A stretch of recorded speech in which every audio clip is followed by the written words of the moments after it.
Welcome to the CascadiaSports.net Seattle Sounders preview. Sounders 3-game losing streak, so they are home tomorrow against the Colorado Rapids, who are coming off an impressive win. Rubio and Zardes scored for the Rapids, who actually needed that win. They had gone 6 games in a row, obviously, without a win, and so they snapped that with a 2-0 win against the LA Galaxy. And as I said at the top, the Sounders, we know that they have lost 3 in a row, but interestingly enough, the Sounders have won the last 5 home games against the Rapids. Sounders need this win, and today head coach Brian Smetzer talked about consistency and the team needing to really kind of step forward. And here's what he had to say during the post-practice media interview. Guys are in good moods, determined moods. We'll get through it. Coach, sounds like you're looking, just to follow up, more in terms of forward as opposed to backwards and getting ready for Saturday. A lot of the stuff we're doing is, focused on our attacking movements because we haven't scored in three games.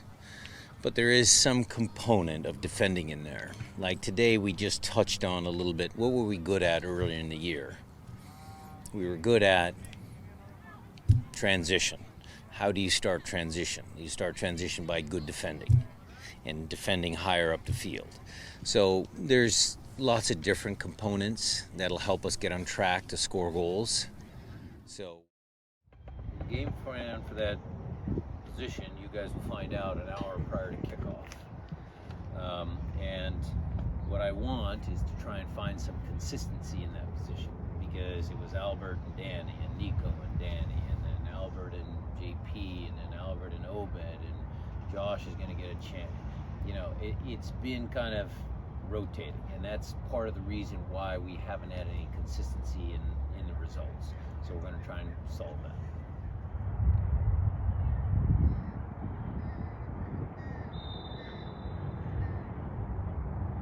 All right, there you have it. Sounders head coach Brian Smetzer with preaching the message of consistency and the team really needing to take that move. And you heard a little bit, he talked about how Stefan Fry will be back, and that's a big, huge piece. As far as Raul Diaz, we don't know. He said he won't play, actually, I should say that. So no Raul Diaz, even though I popped in that little video you saw there of Diaz kind of stretching. So, Sounders are home. Big crowd, and really what they need to do, they need to win. Will they? I do believe so. So look for a 2-1 win by the Sounders here. Just I think they're ready to get back on the winning track. They've had some injuries, they've had this and that, but it's time for the Sounders to do what they normally do right around this time, which is, band together. They've had a good week of practice and go on a late season run. And again, they're at 9th place, but if they win, then they go back up to they will be in a playoff position. So look for a big game tomorrow from the Sounders early on. I think they'll press high. I think they'll press often, and I think they'll get it done. As I said, 2-1 is what I predict. Just for the fun of it. No bets, no nothing. For the CascadiaSports.net Sounders pregame preview, I'm Osvita Marire.